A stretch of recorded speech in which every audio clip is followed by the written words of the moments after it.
Tigers on the rise. To poachers, tigers are more valuable dead than alive, and hunting and loss of habitat have helped drive them to the edge of extinction. However, thanks to education and conservation, numbers are rising, so there is hope for the coolest of big cats. In April 2016, conservationists announced a remarkable piece of news. For the first time in more than 100 years, the number of tigers living wild around the world was found to be rising. Time, surely, for a roar of celebration? More like a muted meow.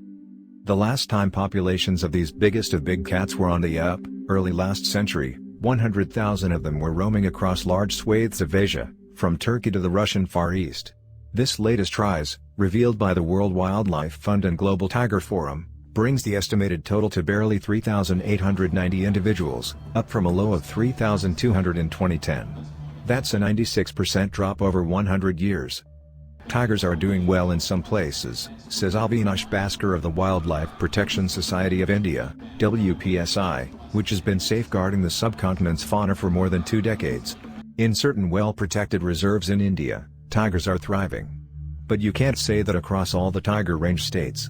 So, while numbers are up in India, home to 70% of the world's tigers, Russia, Nepal, and Bangladesh, in some areas of Southeast Asia they have become functionally extinct.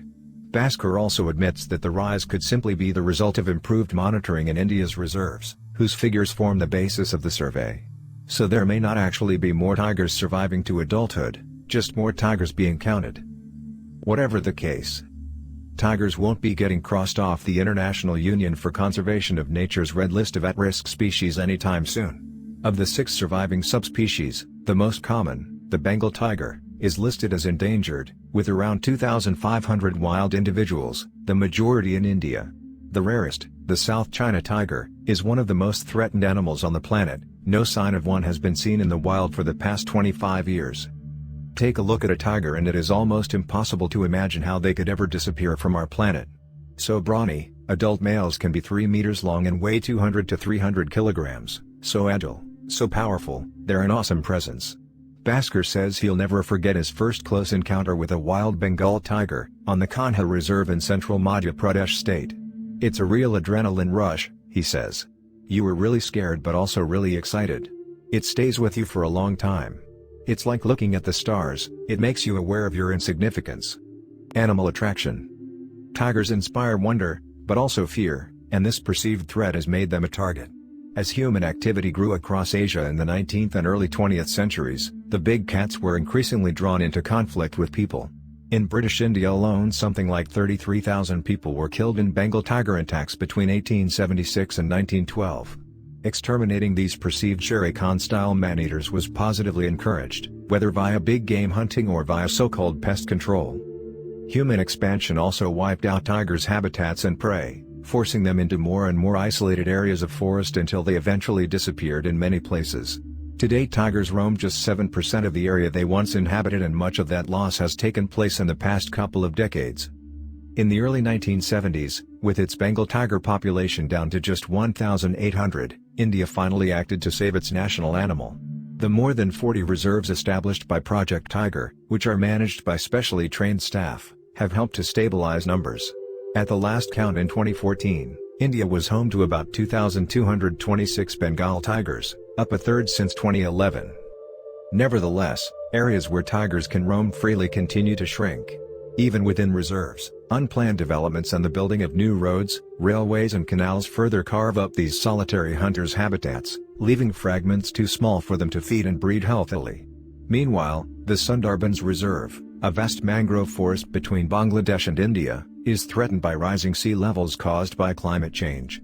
And as tigers' space diminishes, so do stocks of their natural prey, deer, antelope, wild boar and bison. All this brings the cats into closer contact with humans, leaving them vulnerable to retaliation by locals angry over attacks on livestock or, occasionally, people. If we want to avoid such horror headlines, continuing to set up and maintain wildlife corridors is vital. These are narrow strips of land that link different reserves and allow tigers to spread out, hunt, avoid interbreeding and establish territories safely, without encountering humans. For instance, the reforested Kata corridor lets tigers roam freely between Nepal's Bardia National Park and India's Katarnya Hut Wildlife Sanctuary. A recent WWF report also warned that conservationists and infrastructure planners will need to collaborate more closely if the good work done so far is not to be undone by more development. By far the biggest threat stalking these big cats is poaching. From its leathery nose to the end of its furry tail, every centimeter of a tiger is a coveted item that fetches premium prices on the black market. Its bones are used to make a traditional medicine said to impart the tiger's strength to the drinker. Its beautiful skin is used to treat mental illnesses, even its whiskers are said to cure toothache.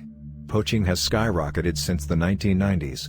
In China, supplies of the native tiger, victim of an extermination program pushed by former leader Mao Zedong, began running out just as demand for tiger parts from a burgeoning middle-class grew. Pharmacists and dealers look to India for a new source, which, despite the 1993 international ban on poaching and trafficking, shows no signs of drying up. In November 2016, the Indian Environment Minister reported that poachers took 29 tigers last year, up from the previous year. India has many dedicated park rangers and strict anti-poaching laws, but conviction rates are not high. Better training for rangers and a more efficient criminal justice system would help, says Bhaskar, who heads the WPSI's legal program.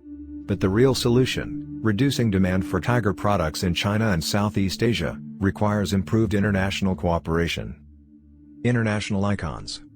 In 2010, the last Chinese Year of the Tiger, India, China and 11 other tiger range nations agreed to try to double the number of tigers around the world by the next Year of the Tiger in 2022, the so-called DX2 initiative. It's an achievable goal and its importance stretches beyond just saving these big cats. Wild tigers sit at the top of the food chain. Save one, and you save all the other parts of the 150 to 1,000 square kilometers ecosystem upon which it rests. Protecting tigers means protecting freshwater supplies that benefit millions, protecting vegetation that keeps soils fertile and stores carbon, so mitigating against climate change. It also means protecting a booming tiger tourism industry that provides valuable jobs in remote rural areas.